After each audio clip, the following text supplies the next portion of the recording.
Alexander Wolcott said, "I'm tired of people saying democracy is not working. It is not supposed to work. We are supposed to work it." My name is Shona Oladere, and I'm pleased to welcome you to the maiden edition of StateCraft Inc. Roundtable series. And today, we're talking about something very interesting. I have with me Khadija Bello, communication professional from StateCraft Inc., and also Paul Anna Ray from Model United Nations Academy, a leading school for teaching people about negotiation and lobbying. And to my left, I have Daya Israel, a foremost international specialist in development. And I have with me Ibi Joker. She has over 10 years experience in stakeholder engagement, youth advocacy, and gender inclusion. And with me also is Shegun, also known as Segaling. He is known for the NSES movement, and he is a foremost activist. So please, I'm so pleased to have everyone with me today. Thank you so much for coming. So I want to start with you, Segaling. Where are we today when it comes to democracy? What is your perspective of democracy in the world today, especially in Nigeria? Well, first of all, let's just look at the borrowed concept of democracy from the Greek culture. Okay. The demos and the kratos, Okay. power to the people. Okay. Who are the people? If they are indeed free, why do they need a leader to lead them? You know, these are questions we need to begin to ask. But philosophy fails in Nigeria because a lot of things are they are seen on face value and not taken to the root. Okay. In the original culture, what exactly did we get wrong from the concept that had been borrowed from the Greeks? Number one, democracy operates and succeeds in an environment where there's enlightenment and there's education. Absolutely. In the Greek culture, the people who vote or who participate in democracy are educated people, people who own lands. And owning land actually is associated with people who know what their onions are, or who knows what the stakes are. And because of this, slaves and women are not allowed to vote.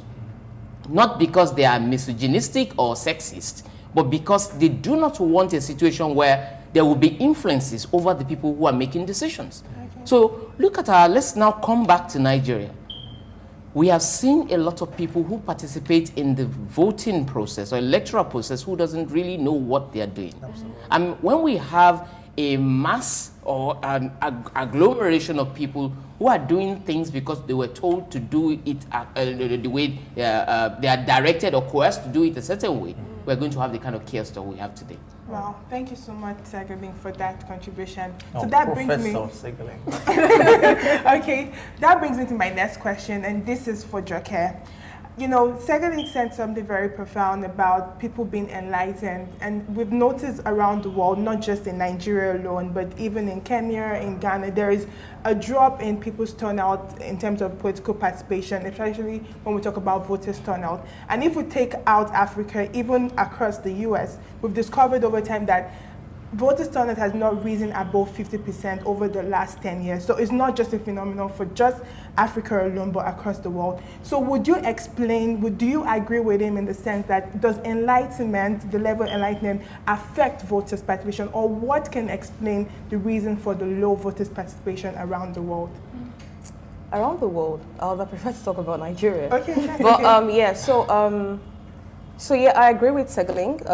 Enlightenment is very important, but also the state of the economy is very important as well. I was just telling the joke this morning that I conducted election monitoring exercises, for the 2019 general elections, and I remember we went to a community where we were asking the youth, they were just playing around. The guy was like, if I get this PVC now to just sell I make money. And I just saw we called them, and we were like, if you want your lives to be better, you need to vote. You know what he said? He said, if I never chop, why I go vote? Exactly. So enlightenment comes from the fact that those people obviously are excluded socioeconomically, but they don't understand the power they have. That when you vote, you understand, you hold leaders accountable. When you vote, they don't understand the role of the office of the citizen, right? Now that comes from enlightenment, but also the harsh economic realities. You're telling someone, they say, Nigerians live, how many Nigerians live below $1 a day, blah, blah, blah. How many Nigerians actually have $1 a day? You have a lot of people that have 0 naira a day. And so you want to come talk politics. That's not a priority. So the thing is that we need to actually, when you want to connect with people, now we all enlightened here, right? But the people that actually vote, so there's also like a misconnection. How many of you guys voted here to start with? Okay, I did election monitoring exercises. No, I didn't. Okay. Now, if you go to a village, you probably see that 8 out of 10 of them voted, but did they vote for the right reason? Now that's where enlightenment comes in. We are enlightened, but are we even voting? So for me, that's even something I find questionable. We're enlightened, we understand what it means to actually, have an accountable government, an inclusive government. We know what it means to actually select a leader or elect a leader into office. We know the socioeconomic benefits, but are we doing the right thing? We're enlightened. Secondly, the other part of the equation, they are voting, they're in the higher population, but they are not enlightened. So I think enlightenment can be quite subjective and very relative. It's how we actually define it. So for the literate and the educated people, how do we start enlightening them? For the non-educated people, what can we do to connect with them so that they actually see the purpose of actually voting? They see the purpose of actually selecting a leader. They understand what leadership can do to them. When it comes to global issues now, people are tired. There's just so much going on. There's the migration problem. When you go to Western countries, right, you're seeing the inflow of migrants, unskilled, both skilled and unskilled, but a lot of unskilled people. You've got political and economic harsh realities in like Middle Eastern countries. A lot of them are traveling out of the country. But here's the thing: they're migrating to Germany, they're migrating to the UK. People don't want to vote, and people are angry. The state, the government have failed the people. So people actually don't. It's just like frustration, lack of hope. People need to connect to the real sense of democracy. It's a global problem. For Nigeria here, what I've said is, it's actually enlightening people differently. For we educated people, what do we need to do? For the non-educated people, how do we actually help them understand what democracy really means and what it can do for them? It's a give and take thing, supply and demand for them, yeah. All right then, thank you very much. Then, Shona, quickly, continuing with what you said, I think we're actually seeing this the opposite way.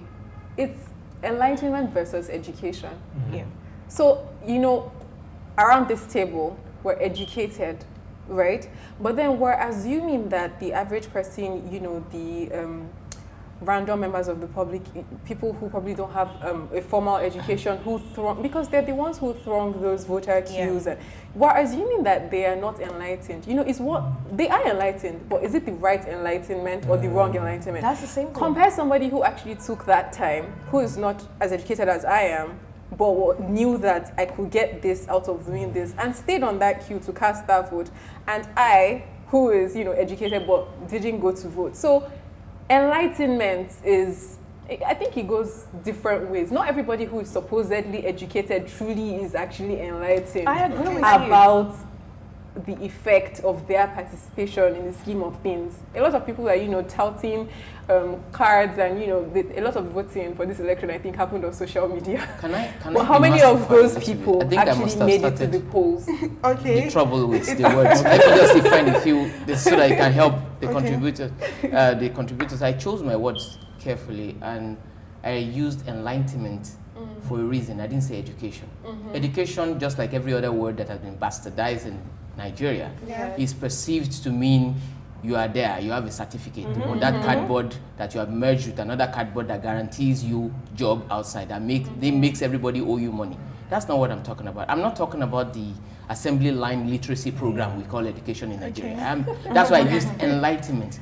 And there's no positive or negative enlightenment in the real case of it. We have enlightenment and we have indoctrination, which is what you're talking about. Okay. It seems like Mr. Paul had something to say. I wanted to speak along that line, about enlightenment as far as voting is concerned.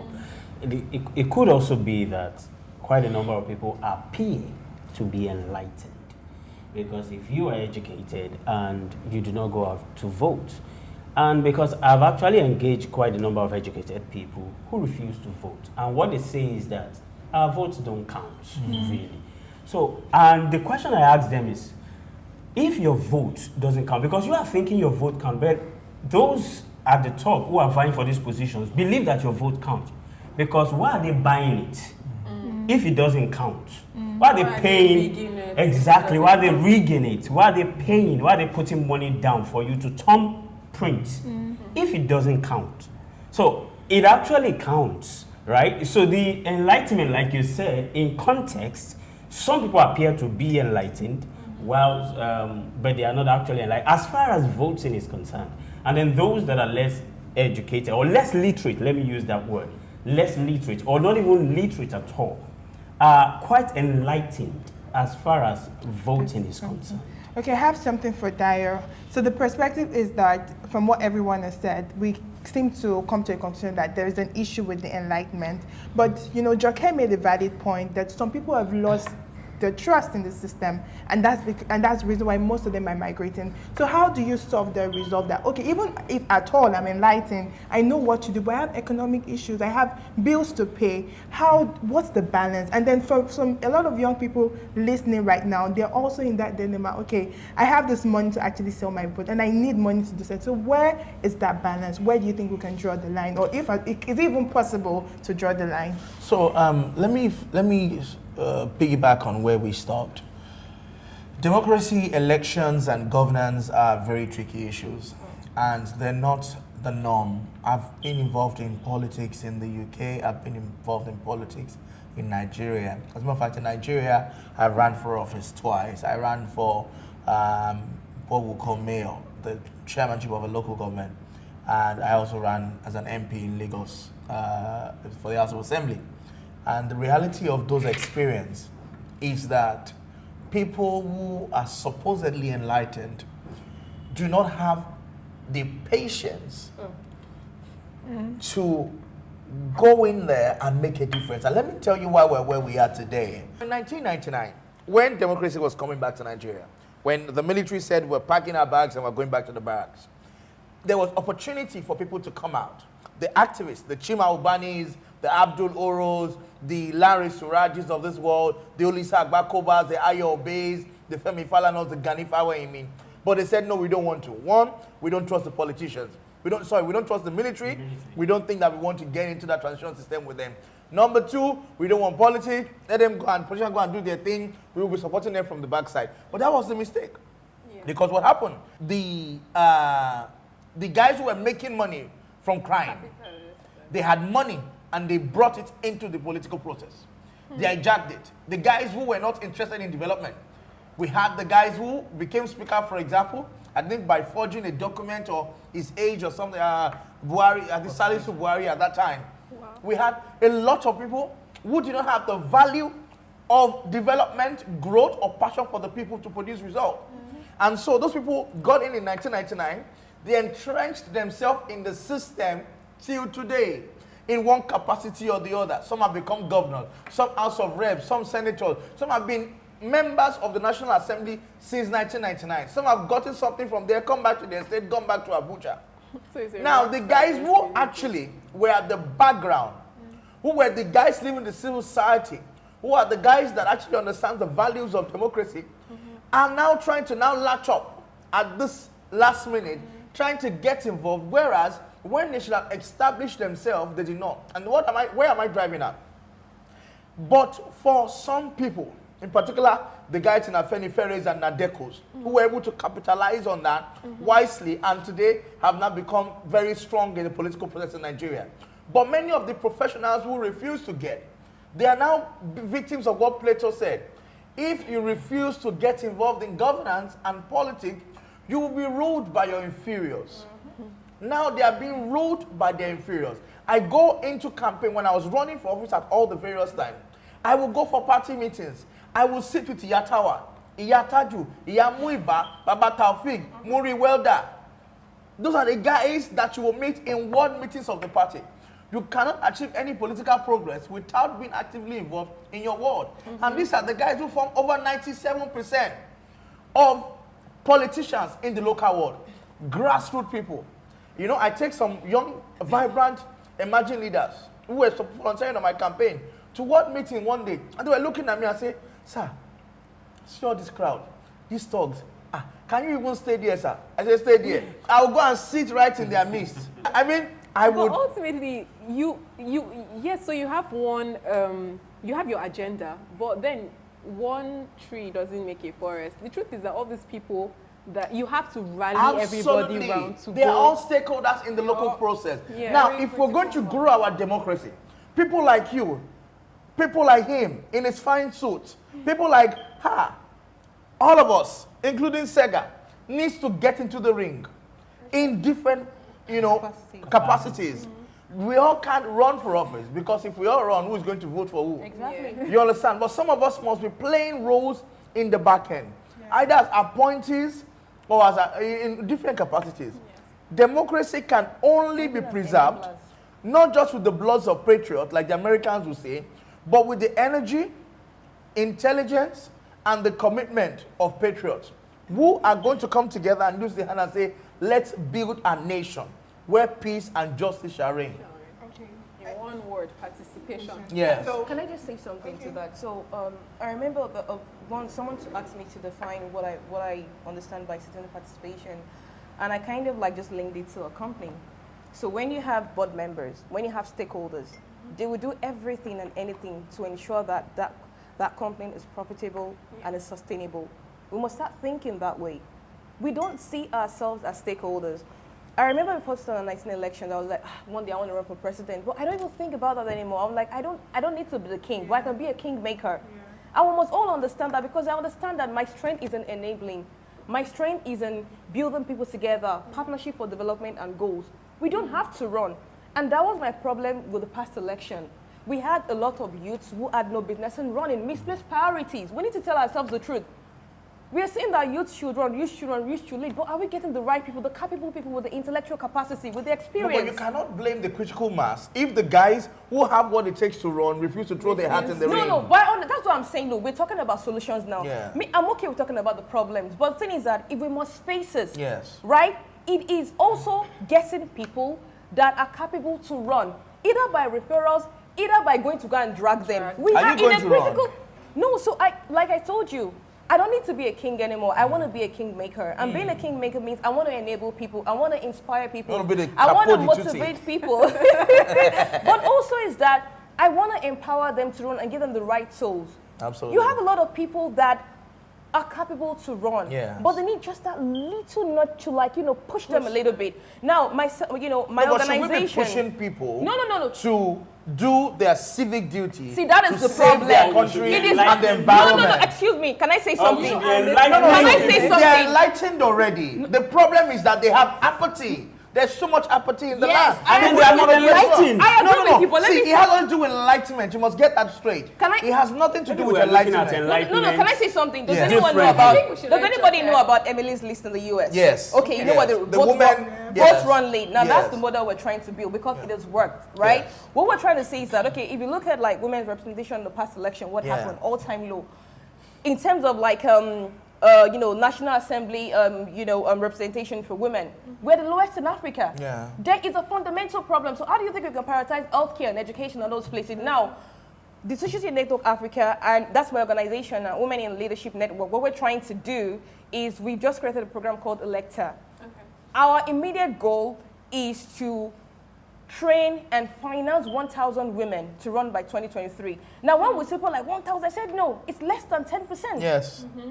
Out of 11,081 elective offices. Now, we said, okay, we're trying to raise $10 million. Oh, my God, I said no. By the time you calculate how much you need to purchase the ticket from presidency to the what, how much is it? I said, so I did the quick maths in my head. Elections are crazily expensive in Nigeria. So you need a multi-stakeholder approach. Yes. Now, what I'm looking at is bringing people together. We're developing a think tank, a volunteer network. We're trying to bring funds together. Let us fund those people. But also it's let's build a mentorship network. We are starting next year. We don't have to wait till 6 months to election. We need to come. I tell people, if I want to run someday, I will roll my sleeve and go to war. So you're going to run someday? If. You already just if conditional. If. Long-term intention. I am not declaring. My major goal right now is we have a fundamental and critical problem. if your enablers enable, if Yeah. you can finance. Yeah. But the thing is that it's a joint effort. It's a joint approach. Like you said, it's a multi-stakeholder And you approach. can also do, for example, leading to 2019 election, RNG or GLEAD Foundation was doing a lot in empowering the emerging leaders into office. We had a program which we had in Lagos, Calabar, Owerri, and other parts of Nigeria, building capacity of young people that wanted to run for office. Because first, you need to have a practical understanding. You need to understand the process. When I was growing up, my thought was that these things fall on your laps. But you need to understand that there's a manual to political participation in Nigeria. Exactly. And the dynamics are different per community. Yeah. You need to understand the environment where you want to run. You need to know how the game is played when you want to run. Because actually, running for office could also be a political chess game. You need to understand that and raise resources. But before we even go, that's the next level. The primary base of all of this is that as citizens, we have a duty, we have a responsibility to safeguard our nation. It's in our national anthem. Arise, O compatriot. Nigeria's call obey to serve our father's land with love and strength and faith. It is our responsibility. Nobody should coerce you to defend Nigeria. Nobody should have to speak to you to defend Nigeria. Now, the platform at which you defend the country might not be different. Sega, in his own right, is saying, you know what? I want to ensure that our security apparatus is accountable to the people. He's doing things that are in line with the rule of law. And he's defending the unity of this country. He's defending the nation security with what he's doing. And lives and property safety. All of us can choose our own different way. But everybody, nobody must have to be coerced to defend the territorial integrity, the development, and the unity of their own country, especially a great country, Nigeria, with multiple resources. But when you have a generation that is not passionate about change, that does not want development, Akanabi was saying that he bought a generator for a community in his constituency in Ibadan. And they took the generator there. And the youth said, before you can, transformer, before you put the transformer down, which is for their own benefit and growth, you have to settle them. Now, that's not an enlightenment issue. That is a poverty of the mind issue. That is a poor mindset issue. That is an issue of a degraded mindset that would not help this country if it continues. Sorry. Okay. Just to close what he has just said, it is an enlightenment issue. And why would I say that? I've always said, and I've always opined that our sense of value will always be going to be tied to the level of exposure and education. People, our freedom is defined in its depth by the level of our exposure. Yeah. So if you don't know that, staying in a burglary-proof house is prison, nobody can save you from that place. That's precisely what we're saying. So it's enlightened. Okay, so I think rather than just say we're not enlightened, whether or not we're enlightened, whether we don't understand, there's just a gap. Like we can just say we have a knowledge gap. Like there is some kind of knowledge that people should have, and then they don't have it. So that's like a safe place for us to draw this conclusion. We all agree on that. Absolutely. But Dayo, when you were talking, you kept mentioning the names of people who fought so hard for the Nigeria that we have today, the likes of Gani Faromi and the likes. Of course, and the but likes wait, of I'm Joe coming Dumaki. for you. I'm coming for you because I didn't hear you mention. I know, but I didn't hear you mention any woman in No, this. Joe Dumaki is a woman. Ayobe is a woman. I got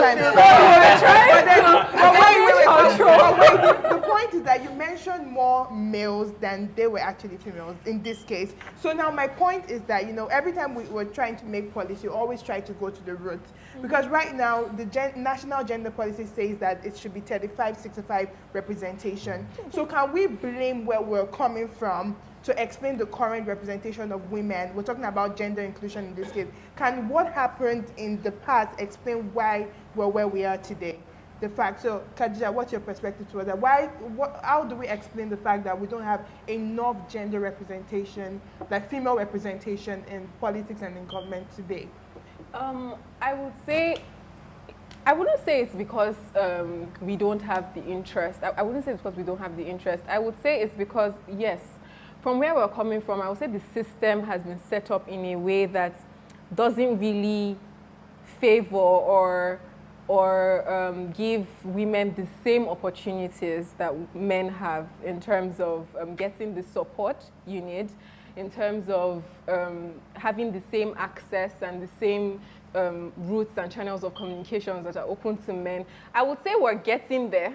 Okay. We're getting there, but if you look at even from cabinet representation, if you look at representation in the legislature, if you look, so you have a lot, especially in this election, you have a lot of women that will come out at the beginning. You actually have women that usually come out, and then somewhere along the line, they start dropping. I don't know if they're being pacified with some, I don't know what happens, but somehow you just notice that they start dropping out. They start dropping out, and then maybe at the end of the day, for the aesthetics, you will still have one strong candidate that's there and still pushing the for women.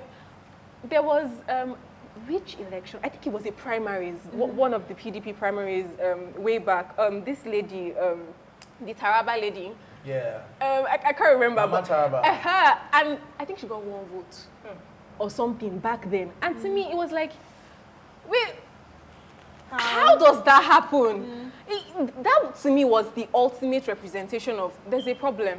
So we have moved away from the era of, women being relegated to, we're nurturers, we take care of the home and all of that, but I think we've moved away from that time where we're just relegated to the other room. Yeah. And we're taking better, we're making more strides in terms of representation, but we haven't gotten there. Can I say something? We haven't gotten there. Okay. Can I say something? So I'll just cite an example. So I don't want to mention names now, but there's a particular lady that ran for the governorship election in one of the states.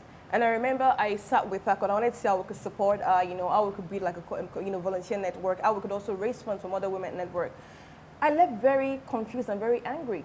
You know what this woman said? The feed before you even have the opportunity to even present yourself. She was like, even if I don't win, at least they will give me something. I wanted to just slap her there. And I would go, it's to my fellow women, like, women are running for the wrong reason. They're running for clout. There's a particular candidate. She had no business running for office of the president. What is your experience? You are a lawyer by background, right? And secondly, if you really want to make change, go to the National Assembly. Go where you can effect policies. Go where you can really drive change. Go where you can actually advance the representation of women. Go where you can fight for social benefits. Go where you can actually question where our safety net and everything is going into. But then you want the cloud. Now, I heard her in some engagement when she was speaking. She was like, "Yeah, my name is XYZ and I ran for whatever. It was so artificial."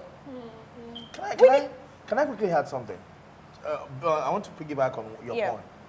First is we need to understand the political space to understand the role that gender is going to play.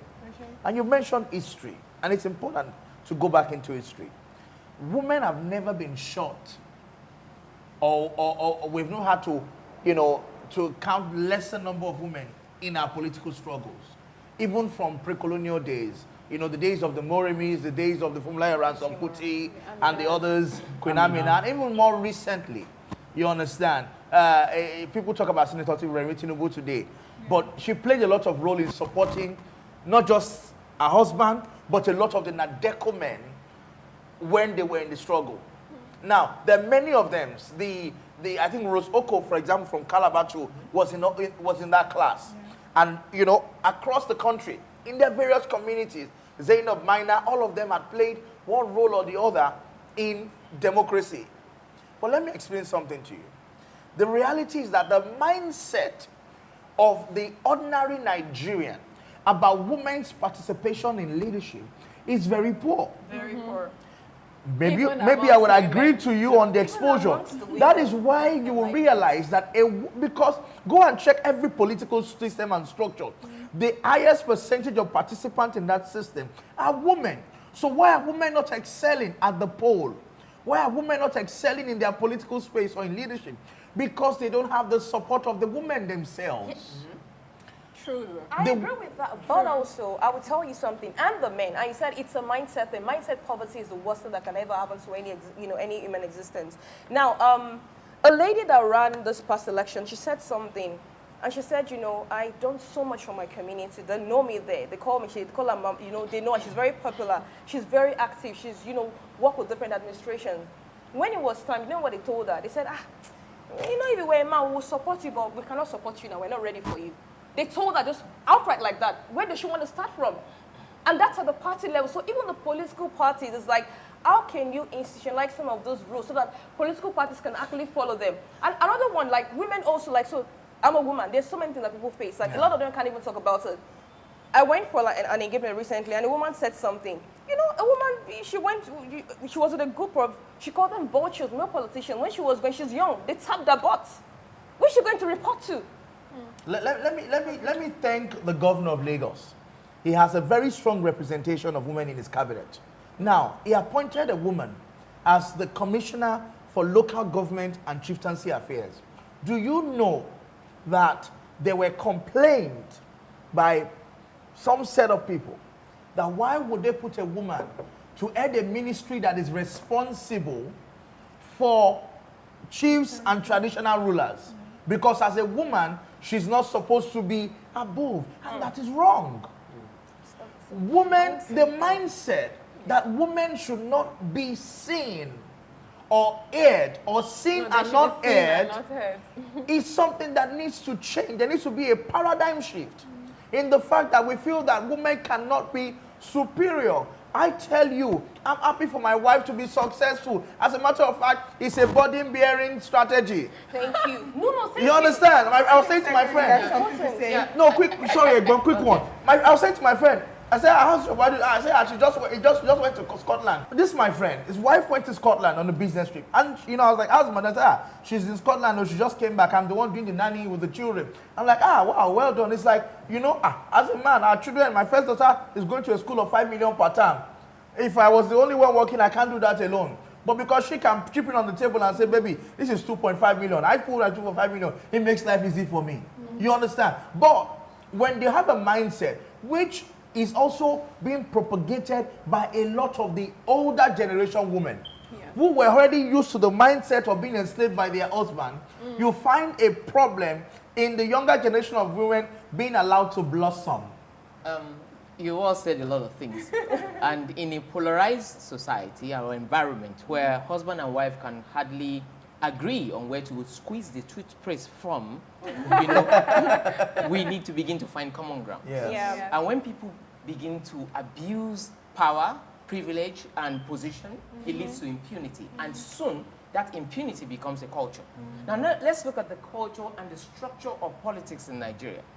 I won't speak too much grammar. Let us just put our minds back to the industrial age, where you have a bottling company making soda or, you know, carbonated drinks.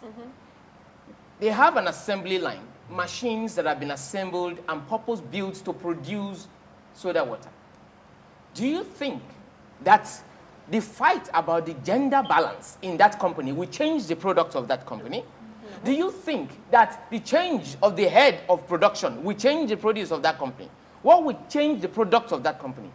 The removal of those modular arrangements of machines to put whatever it is that will facilitate the production of what we desire.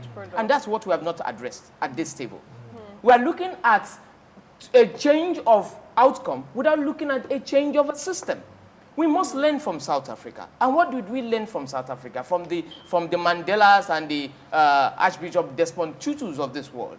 They agreed on one thing, which was fundamental. They looked at the common ground. The people who are going into government to become terrorists and to become vandals, to become crazy men or tyrants, they are not necessarily evil. It is the system that sometimes coerces you or changes you. In other words, power comes at the expense of change most times. There are guys you love to die for, and the moment they have power, they turn to something else. Because they are not seeing some things that they ended up seeing when they get to power.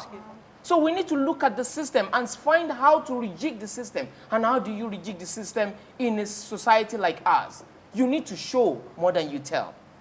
People need to begin to prove themselves worthy, capable, conscientious, and also committed to leadership. And what is leadership? She has said it today. She said she is interested in creating platforms that gives expression to other people. In other words, raising more enlightened leaders who will generate their own followers who are educated and exposed enough to be easy to govern, difficult to rule, and impossible to enslave. And I believe as an active citizen in the Nigerian political or socio-political space, it is the duty of every one of us to express ourselves and show leadership from where we stand. Thank you so much. I love the perspective, and I think we can draw a conclusion when it comes to gender, inclusion, and diversity from there. And one of the profound things that we made mention is that she was talking about everybody does not necessarily have to run for office. Can I quickly add that our takeaway from this particular segment is that we must raise a generation of people who are easy to govern, difficult to rule, and impossible to enslave. That's all. I love that. So now very quickly, it's almost impossible for us to be talking about democracy without dealing with press freedom. And in Nigeria and Africa, this is something that people fought so hard to, be able to, for us to be able to achieve. But today we see that most of the journalists, people who actually come out to say things, their lives are being threatened. We see them in detention. So Mr. Anare, what do you have to say about that? What is the future? Is there anything like press freedom at all? Because if at all they try to exercise it, they get into so much trouble. So where is the limit? Like, what is the future for press freedom here in Nigeria? Thank you very much. There was a man I met in a hospital bed. I didn't even know that he was a very popular figure. He has been in the press.